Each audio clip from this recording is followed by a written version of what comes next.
సంస్కృతి సంపద YouTube channel తరపున అందరికీ స్వాగతం.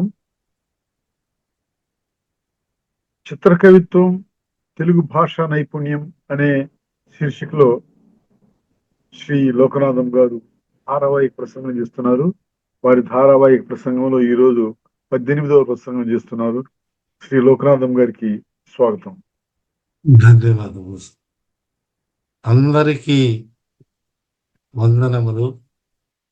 మనం అందరము కలిసికట్టుగా తెలుగు భాష వైభవాన్ని, మరి తెలుగు భాష ప్రతి ఒక్కరు కూడా మన ఇళ్ళలో తెలుగు వారందరూ కూడా తప్పనిసరిగా తెలుగులో మాట్లాడుతూ తెలుగుకు ప్రోత్సాహం ఇవ్వాలి. ఇతర భాషలను కూడా నేర్చుకోండి. ఎన్ని భాషలు మీరు నేర్చుకోగలిగితే అన్ని భాషలు నేర్చుకోండి, దానిలో ఏమీ తప్పు లేదు. అంతేకాదు, ఎన్ని భాషలు నేర్చుకుంటే అంత విజ్ఞానం కూడా పెంపొందిస్తుంది. కానీ తెలుగు భాషను, మన మాతృభాషను, మన అమ్మ భాషను మర్చిపోతే ప్రమాదము పొంచి ఉంది. మాతృభాషలోనే ఎవరైనా కూడా ఆలోచన శక్తి, ఏ మెదడులో ఆలోచన ఏ భాషలో జరుగుతుంది అని అంటే ఆలోచించండి, మాతృభాషలోనే జరుగుతుంది. ఆ మాతృభాషలోనే తను ఊహించడం కానీ సృష్టించుకోవడం కానీ జరుగుతూ ఉంటుంది. ఇమాజినేషన్, క్రియేటివిటీ, థింకింగ్, అంతర్గతమైనటువంటి శక్తులంతా కూడా మన మెదడు సాధారణంగా ఆ భాషతోనే జరుగుతూ ఉంటుంది. ఏదో ఒక భాష ఉండాలి కదా, ఆ థింకింగ్ అయినా ఒక భాష, ఒక మాధ్యమం అనేది ఉంటుంది. అదే మన తెలుగు భాష. తెలుగు భాష చాలా చాలా మధురమైనది. Italian of the East. ఎందుకు? అజంత భాష అని పేరుగాంచింది. ఇటాలియన్ భాష కూడా అజంతాలతో ఉంది. మన భాష కూడా అంతములో అజంతాలు ఉంటుంది. కాబట్టి గానం చేసేదానికి కానీ మాట్లాడేదానికి కానీ అన్ని లయబద్ధంగా గాను అనేక ప్రక్రియలు కూడా ఇందులో ఇముడ్చుకొని ఉంది. అది తెలుగు భాష యొక్క ప్రత్యేకత. అంతేకాదు, మాటలాడను తేజము మనసు పొందు వేడులు చురుకగు తెలుగు మాట. మాటలాడను తేజము మనసు పొందు దేహనాడులు చురుకగు తెలుగు మాట. నిపుణమతులు తెలిపినట్టి నిర్ణయమది, నిపుణమతులు తెలిపినట్టి నిర్ణయమది. తెలుగు భాష గొప్పదనము తెలియబాల. తెలుగు భాష దీని యొక్క గొప్పతనం తెలుసుకోండి మన వాళ్ళు చెప్తున్నారు. కాబట్టి అటు ఎందువల్ల ఇది గొప్పతనం అంటే, కచిక పదములున్ననొకటే కమ్మనైన తెలుగు భాష. కచిక, కనక, వికట కవి, ఇట్లా మడమ, అట్లా ముందు నుంచి వెనక నుంచి చెప్పినా కానీ అదే పదం వచ్చే విధానంలో ఎన్నో ఉన్నాయి. అంతేకాదు, ఒక పదానికి నానార్థాలు, రకరకాలైనటువంటి అర్థాలు కూడా ఉన్నాయి. ఆ పద సంపద మెండుగా పుష్కలంగా ఉంది. కాబట్టి తెలుగు భాష వసుధలో వెలుగు నింపు, అందరికి వెలుగునిస్తుంది, ప్రకాశాన్ని. మధుర మందార మృదులమై మసలుచుండు తెలుగు వెలుగు జిలుగులెల్ల తెలియబాల. మన భాషల గురించి రవీంద్రనాథ్ ఠాగూర్ గారు కూడా విశ్వకవి, ఆయన నోబెల్ ప్రైజ్ విన్నారు కదా. ఎంతో గొప్ప పేరు ప్రఖ్యాతి గాంచినటువంటి విశ్వగురుడు, విశ్వకవి శ్రీ రవీంద్రుడు విలువనిచ్చినట్టి తెలుగు భాష వెలుగులందుకొనుచు విశ్వభాషలకెల్లయు విలువగట్ట విశ్వభాషలకెల్లయు విలువగట్టలేని భాష తెలుగు తెల్పే లెక్కగట్టి యాస భాషలు మెండుగా నాశ పెంచు మాండలిక పదములు విన్న మధురమగుచు మమత పెంచి స్నేహమునిచ్చు సమతన సగు రెండు రాష్ట్రాలనిక నింపుచుండు తెలుగు. ఈ రెండు రాష్ట్రాల్లో కూడా ముందు ఒకే రాష్ట్రం అయినప్పటికీ ఈ రెండు రాష్ట్రాలు ప్రముఖంగా, ఎందుకంటే తెలుగు ఆంధ్ర రెండు, తెలంగాణ ఆంధ్ర విడిపోయింది కాబట్టి ఈ రెండు రాష్ట్రాలలోనూ ఇక్కడి నుంచి పోయినటువంటి ప్రజలు ఇతర రాష్ట్రాల్లోనూ ఇతర దేశాల్లోనూ కూడా ఈ తెలుగు సంఘాలు ఏర్పడి ఎంతో ఉత్సాహంగా వాళ్ళు కూడా కృషి చేస్తున్నారు. తీయనైన తెలుగు భాష దేశమందు, తీయనైన తెలుగు భాష దేశమందు నాయకులు తెలివి తప్పి నవ్వు పాలు చేసిరి. ఆంగ్ల చింతగలిగే మాతృభాషను కాపాడ మన విధియగు. తెలుగు భాష ముద్దుగా నుండు తీయనైన భాష కలుపుగోలు తనము భాగ్యమదియు. వెన్నెల చిలుకు మాటల వెలుగునిచ్చు ముద్దు మురిపి మాటలు ముత్యములవి. మన మాటలే ముత్యములుగా ఉన్నాయన్నమాట. కాబట్టి అటువంటి ముత్యాలు కలిగినటువంటి ఈ భాష మనము కవిత్వం కూడా మనము చేస్తున్నాము, చిత్ర కవిత్వం చేస్తున్నాము. అన్ని రకాలైనటువంటి కవిత్వ ధోరణులు ఇందులో ఉన్నాయి. అందులో ఈ చిత్ర కవిత్వం, చిత్ర రీతుల్లో మనము దీనిని చేపట్టవచ్చు. ఈ భాషలో మనము ప్రయోగాలు చేయవచ్చు, ప్రయోగాలు కాదు చేసి చూపించవచ్చు. ఆసు కవిత్వం చెప్పవచ్చు, తర్వాత బంధ కవిత్వము, గర్భ కవిత్వము, తర్వాత ఎన్నో ప్రక్రియలుగా మనము చతుర్విధ కందము, ఎన్నో బంధాలు, రథబంధము, తటాక బంధము, నాగబంధము, ఇట్లా రకరకాలైనటువంటి బంధాలు వేసేదానికి కానీ, గర్భ కవిత్వం చెప్పేదానికి కానీ ఈ భాషలో మనకు చాలా అనుకూలంగా ఉంది అని మనము తెలుసుకుంటున్నాం, ఉన్నది కూడా. కాబట్టి ఈ తెలుగు భాషలో మనము వరగుణశీలుడా సచల వాగ్గన ధీవర సర్వసాక్షి కాతర శరణాలయ విజయదాయ పరాత్పర విశ్వనాథ బంధుర గుణ విజ్ఞన త్రోవను ధీవర ఈయుమయ్య భాస్వర కరుణ నతుల్ సతత భక్తిని గురించద శాంత సాంబయ. ఈ చతుర్విధ కందములో ఈ చంపకమాలలో ఉన్నటువంటి ఒకే ఒక పద్యములు 4 రకాలైనటువంటి కంద పద్యములు, అంటే చతుర్విధ కందము అంతర్భాగంగా ఉంది. చెప్తారు చాలా పెద్దవాళ్ళందరూ కూడా, కందము రాయని వాడు కవి కాదు. కవి అంటే కంద పద్యం రాయితే అతను కవి కింద లెక్క కడతారు. ఏదో నేను శేష పద్యమో, తేట గీతో, ఆట వేలదో, లేకపోతే ఒక ఉత్పలమాలో, చంపకమాలో ఏదో ఒకటి నేను ఒక పద్యం రాస్తానంటే వాళ్ళు కవే కానీ గొప్ప వాళ్ళ దృష్టిలో అతను కవిత యోగ్యుడు. అంటే ఒక యోగ్యుడైనటువంటి కవి అంటే కంద పద్యము రాయాలి. కందమే అందము, అంటే ఆ కంద పద్యములో ఎంతో అందంగా ఉంటుంది. ఆ నడక తీరే వేరుగా ఉంటుంది.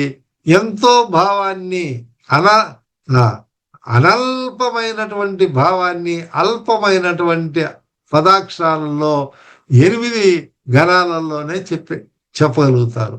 మరి దాంట్లో చాలా ఆ ఆ, సుదీర్ఘంగా కాకుండా హ్రస్వమైనటువంటి కందాలు, దీర్ఘమైనటువంటి కందాలు, బహుళ రీతుల్లో ఉన్నటువంటి కందాలు ఉన్నాయి కాబట్టి దానిలో ఎన్నో నియమాలు ఉన్నాయి కాబట్టి ఆ నియమాలను పాటించి వ్రాసినప్పుడే అతడు కవి కింద లెక్క. ఎవరి దృష్టిలో? పండితుల దృష్టిలో, కవుల దృష్టిలో. మామూలుగా ఏదో నేను కవిత్వం రాస్తానండి, చిన్న కవి శ్రేష్ఠ, కవి ముఖ్య, ఏదేదో బిరుదులు పెట్టుకొని ఉంటారు. వాళ్ళు ఎవరో మామూలుగా వచనాలు 4 ఆ ఆ వచన కవిత్వం, ఏదో భావ కవిత్వం అని పేరు చెప్తూ 4 వాక్యాల్లో లేకపోతే ఒక ఆ గజలనో ఏదో నానీలనో లేదా వాళ్ళకు తోచినటువంటి వాక్యములో ఒక 5-6 వాక్యాలు, ఒక 10 వాక్యాలు, అంతా ఏ ఆ పద్య నిబంధనలు, ఘన నిబంధనలు ఏమి ఉండవన్నమాట. ఆ విధంగా రాస్తా ఉంటారు. వాళ్ళను తప్పు పట్టడం కాదు, మనం తప్పు పట్టడం లేదు. ఎవరికి ఇష్టమైనటువంటిది వాళ్ళు రాసినప్పటికి కూడా వాళ్ళ చేత కూడా మనం పద్యం రాయించగలిగినటువంటి శక్తిని, సామర్థ్యాన్ని చేకూర్చాలనేదే మా సంకల్పము, మా మనోభావము. కాబట్టి పెద్దవాళ్ళు ఏం చెప్పినారు? కందము రాసిన వాడే కవి, పందిని కొట్టిన వాడే వీరుడు. వీరుడు అంటారు కదా, ఏ వీరుడు? చిన్న ఒక బరువు ఎత్తలేని వాడు ఒక వీరుడా? ఊరికేదో నోరు లేని జంతువులను కాదు. నువ్వు ఆ పందిని కూడా నువ్వు కొట్టగలిగితే, పందిని నువ్వు పట్టగలిగితే, దాన్ని నువ్వు బంధించగలిగితే, లేదా నువ్వు దాన్ని చేయగలిగితే వాడయ్యా వీరుడు. అంటే అది దొరకదు, దొరికినా కానీ దాన్ని ఎంత ఎంత చేసినా కానీ అది జీవంతో ఉంటే అంత దాని యొక్క జీవం అంత గట్టిగా ఉందని అర్థం. కాబట్టి ఇది ఒక నానుడిగా ప్రపంచంలో ఉన్నది మనకు తెలుసు. అటువంటి అప్పుడు కందము రాయడమే కష్టం అన్నప్పుడు, కందము రాసిన వాడినే కవి అన్నప్పుడు, కందములో చతుర్విధ కందం పెట్టి రాసేవాళ్ళు గొప్పవాళ్ళ కాదా? గొప్పవాళ్ళే. ఒక కందమైన రాయండి, గొప్పవారే.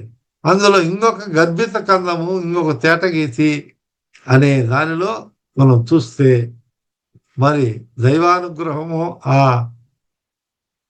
ఆ సాంగత్య బలం వలన నాకు ఈ చతుర్విధ కంద గర్భిత వివిధ గీత గర్భిత చంపకము వ్రాయగలిగినాను. సాంబయ్య శతకములో అందరి పెద్ద వాళ్లకు, గురువులకంతా నేను నమస్కరిస్తూ, నాకు ఒక అబ్బింది వాళ్ళ సాంగత్య ప్రభావమే, లేదా ఈ కాశీపతి వీళ్ళ యొక్క గ్రంథాలు చూడడము, వాళ్ళని గురించి వినడము, లేదా వాళ్ళ గురించి చెప్తా ఉంటే మనం ఆలకించడము, మనం ఎందుకు చేయకూడదు అనే ఒక ఉత్సాహంతోనో లేదా ఒక ప్రయత్నం చేతనో కిందబడి లేస్తూ లేచి నిలబడుతూ ఇట్లా మనం చేసుకుంటూ ప్రయత్నము విఫలము, ప్రయత్నము ట్రయల్ అండ్ ఎర్రర్ లెర్నింగ్ అనేది ఒకటి, యత్న దోష అభ్యసనం అనేది ఒకటి ఉంది. అభ్యాసములో, చదువు నేర్చుకోవడంలో ట్రయల్ అండ్ ఎర్రర్ లెర్నింగ్ అనేది ఉంది. సైకాలజీ నేర్చుకున్నటువంటి వాళ్ళకు లేదా ఉపాధ్యాయ శిక్షణ పొందే వాళ్ళకు ఈ ట్రయల్ అండ్ ఎర్రర్ లెర్నింగ్ అంటే దోషాలు సవరించుకోవడం, మళ్ళా ప్రయత్నించడం చేయడం. అందు మొత్తానికి లర్నింగ్ అనేది రావాలి. ఆ లర్నింగ్ పద్యం రాయడం అనేది రావాలి. అంతే. ట్రయల్ అండ్ ఎర్రర్ ద్వారా అయినా కూడా ఈ అభ్యాసము చేకూరుతుంది, సిద్ధిస్తుంది. ఈ పద్యం కూడా అంతే. పద్యం రాసేటప్పుడు కొన్ని పదాలు తప్పులు పోవచ్చు, సందులు ఉన్నా కాడ సంధి విడదీసి రాస్తారు కొంతమంది, అది కూడా తప్పు. వ్యాకరణ దోషాలు దృష్టిలో పెట్టుకొని రాయాలి. సమాసాలంతా కూడా తెలుగు పదము, సంస్కృత పదము దుష్ట సమాసము రెండు కలిపి చేయకూడదు. సమాసం అనేది చక్కగా ఉండాలా, వ్యాకరణ దోషాలు ఉండకూడదు, భావం చెడకూడదు. తర్వాత ఈ విధంగా కొనసాగాల. ఈ విషయాలు మనకు అందరూ తెలుసు పద్యములు. అంటే అటువంటప్పుడు ఒక పద్యములో కంద పద్యము, తేటగీసి పద్యాలు అవన్నీ దానిలో బంధించి దాని గర్భములో ఉన్నట్లు మనం రాయగలగాలి. అంటే కొంత పరిశ్రమ చేయాలి, మేధో పరిశ్రమ జరగాలి. ఎత్తులు, ప్రాసలు, నియమాలు ముందే తెలుసుకొని ఉండాలి. శబ్దం మీద పట్టు ఉండాలి. ఏ పదము, ఏ శబ్దము, అంటే శబ్దం అంటే ఇక్కడ పదము, ఆ ఆ వినసొంపు కలిగినటువంటి పదాలు వేయాలి. పదాల చేత మనము దాన్ని రక్తి గట్టించాలి. అంతేకాదు ధారా శుద్ధి. ధార అంటే పద్యం పాడుతా ఉంటే ఒక ధారగా ఉన్నది. వినురవేమ విశ్వదాభిరామ వినురవేమ అని ఎట్లా మనము కీర్తిస్తా నిలుతా ఒక పద్యములో ఉందో, ఆ పోతన పద్యాలలో కూడా ఏ విధంగా ఉన్నదో ఆ విధంగా ఒక ధారాశుద్ధి అనేది కూడా ఉండాలా. అంటే ఏదో గణాలు సరిపోయినంత మాత్రాన ధారాశుద్ధి, భావశుద్ధి అన్నీ ఉండాలన్నమాట. అప్పుడు దాని పద్యం అంటే రక్తి కట్టుతుంది. అన్నీ వనకొడతా ఇన్ని మేమెక్కడ చేస్తామని భయపడి పారిపోనవసరము లేదు. నీకు తెలిసిన పదాలతోనే, నీవు మాట్లాడే పదాలతోనే, నేర్చుకున్నటువంటి పదాలతోనే పద్యము రాయడం అనేది మనం అటువంటి నైపుణ్యము సంపాదించాలి. చిత్ర కవిత్వంలో ఇది తప్పనిసరిగా మనము సంపాదించుకోవాలి. ప్రయత్నపూర్వకైన. పాణిని మహర్షి కూడా ఆయన గొప్ప వ్యాకరణము రాయగలిగినాడు. మొట్టమొదట ఆయనకి చదివే రాదు అన్నమాట. రాకపోతే ఆయన చేతిలో గీత గీసుకొని ఆ గెద్ది చెప్పినామే నీకు చదువు రేఖ రాయదంటే ఆయన గీత గీసుకొని రాసినాడు. విశ్వామిత్రేణ మునినా దైవముత్సృజ్య దూరత పౌరుషేణ సంప్రాప్తం బ్రాహ్మణ్యం రామనాన్యత అని విశ్వామిత్రుడు కూడా ఆయన మొట్టమొదట రాజర్షి. వశిష్ఠుల వారిని చూసి ఈయనకు ఇంత శక్తి ఉంది, నేనెందుకు బ్రహ్మర్షి కాకూడదు? విశ్వామిత్రుడు వశిష్ఠ మహర్షి ఒకరైనా బ్రహ్మర్షిగా ఉండేది, నేను కూడా బ్రహ్మర్షిని కావాలని పట్టుదలతో పట్టు వీడని విక్రమార్కుని వలె పట్టి విశ్వామిత్రేణ మునిన దైవముత్సృజ్య దూరత పౌరుషేణ పౌరుషం పట్టుది నేను సాధించి తీరాలనేటువంటి ఒక కోరిక, పట్టుదల, ఇది అయినంత వరకు నేను ఈ పని నిష్క్రమించని యొక్క దృఢమైనటువంటి సంకల్పం ఉంటే నేను రాయాలి ఎట్లయినా నేను రాయాలి అనే ఒక పట్టుదల ఉంటే, ఆ పట్టుదలే ఉన్నప్పుడే అదే సగము ఫలితం ఇచ్చినట్టు. కాబట్టి ఈ చిత్ర కవిత్వం రాసే వాళ్లకు నా విన్నపం ఏంటంటే పట్టుదల అనేది ఉండాలా.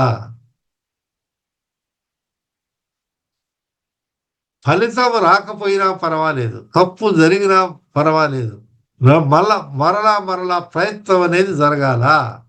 ఈ ఎవరైతే ప్రయత్నశీలురై ప్రయత్నాన్ని వదలకుండా మాటికి చేస్తారో, కొన్నిసార్లు చేసిన తర్వాత ఆ దారిలో పడతాడు.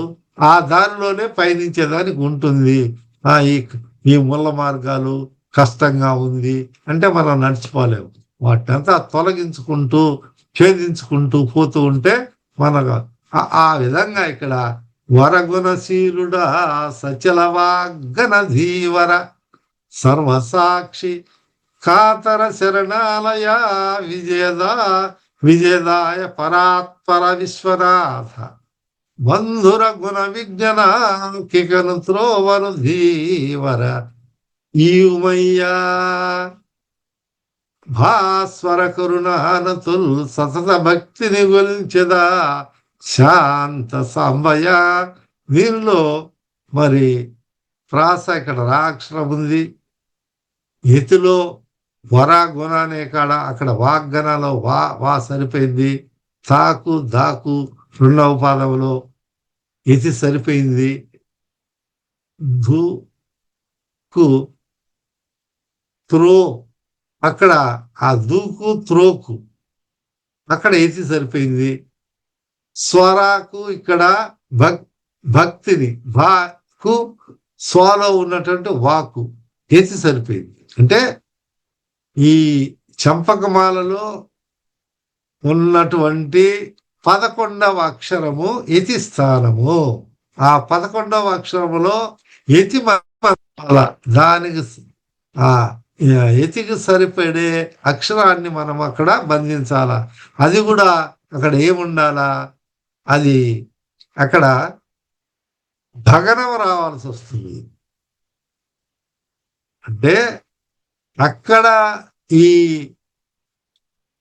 గర్భకవిత్వంలో ముందేమో నగరం రావాలి, తరువాత భగనం ఉండేటట్టు రావాలంటే ఆ 3 అక్షరాలలో అక్కడ నగరం వచ్చి తర్వాత భగనం పడేటట్టు చూసుకుంటే అందులో తేటగీతి లభిస్తుంది. తేటగీతికి అక్కడ సరిపోతుంది. అందుకని ఇప్పుడు దీనిలో ఉన్నటువంటి కంద పద్యాన్ని చూస్తాం. ఈ కంద పద్యములో గుణశీలుడా సచలవాగ్గన ధీవర సర్వసాక్షి కాతర శరణ గుణ విజ్ఞ నాకికను త్రోవను ధీవర ఈమయ్య భాస్వర కరుణ. కంద పద్యంలో ఈ ప్రాస అన్నిట్లో వచ్చింది. నా నా నా త్రోవను అక్కడ నా లేదు ను వచ్చింది, అయినా కూడా ఆ రెండింటికి సరిపోతుంది కాబట్టి అది వేసుకోండి. రెండవ పాదంలో గణధీవర సర్వసాక్షి కాతర శరణ కా అని వచ్చింది. కాకు గాకు ఏసి సరిపోయింది, దీర్ఘం ఉంది అక్కడ. అక్కడ 7వ గణములో కాతర, తర్వాత 8వ గణములో శరణ అని వచ్చింది. అంటే దీర్ఘం ఉండాలా. ఈ దీర్ఘము మనము మొట్టమొదట్లో ఉన్నటువంటి చంపకమాలలో దీర్ఘం ఉంది.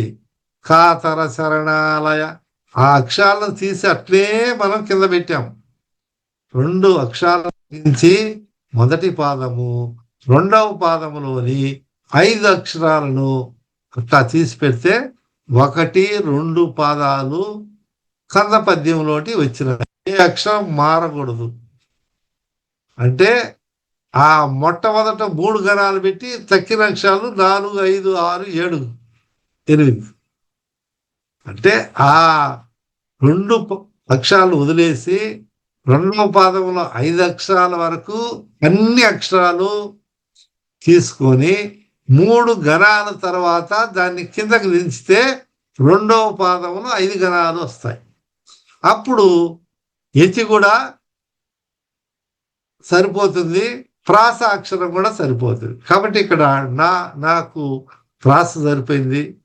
గణధీవరలో ఉన్నటువంటి కాతర శరంలో యతి స్థానంలో కా వచ్చింది. గాకు కాకు యతి సరిపోయింది, మనకు తెలుసు. గుణ విజ్ఞానాకికను త్రోవను ధీవర ఈమయ్య భాస్వర కరుణ అన్నాం. ఇక్కడ కూడా నీతులు. ఇప్పుడు ఈ కంద పద్యంలో నుంచే మళ్ళా ఇంకొక కంద పద్యం ఏర్పడింది. ఇదే ఈ కంద పద్యంలో ఉన్నటువంటి అక్షరాలు ఎక్కడా మార్చకూడదు, ఆ రొటేషన్లోనే రావాలంతే.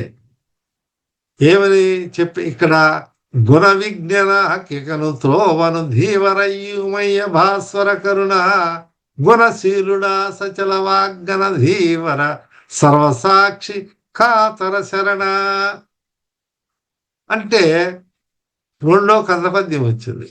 3వ కంద పద్యము వర సర్వసాక్షి కాతర శరణ గుణశీలుడా సచల వాగ్గన ధీ అనే కాడికి 2వ పాదం అయిపోయింది. ధీ వరయ్యుమయ్య భాస్వర కరుణ గుణ విజ్ఞ నాకికను త్రోవను ధీ అనే కాడికి మూడో పద్యము వచ్చింది. ధీ అనే కాడ వాగ్గన ధీ కాడ ధీ అనే కాడ ధీ శబ్దంతో బుద్ధి ధీమంతుడు అనే అర్థంతో ఇక్కడ ముగిస్తుంది. అట్టే వరయూమయ భాస్వర కరుణ గుణ విజ్ఞ నాకికను త్రోవను ధీ పర సర్వసాక్షి ఆతర శరణ గుణశీలుడా సచల వాగ్గనధీ అని 4 పద్యాలు వచ్చినాయి. దీంట్లోనే సచల వాగ్గనధీవర సర్వసాక్షి విజయదాయ పరాత్పర విశ్వనాథ ఇకను త్రోవను ధీవర ఈయుమయ్య ససల భక్తిని గొల్చిత శాంత సాంబ అనే దాంట్లో చేటగీతి పద్యం వచ్చేసింది. కాబట్టి మనము ప్రయత్నం చేస్తే మొత్తం 6 పద్యాలు మూలములో ఉన్నటువంటి పద్యం ఒకటి కలిపితే 7 పద్యాలు రాగలిగినాయి.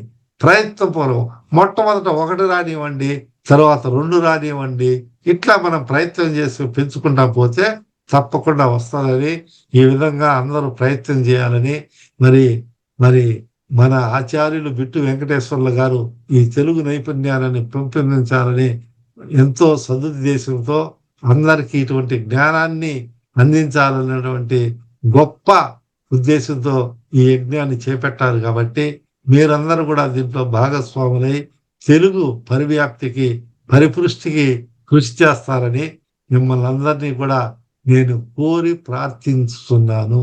స్వస్తి.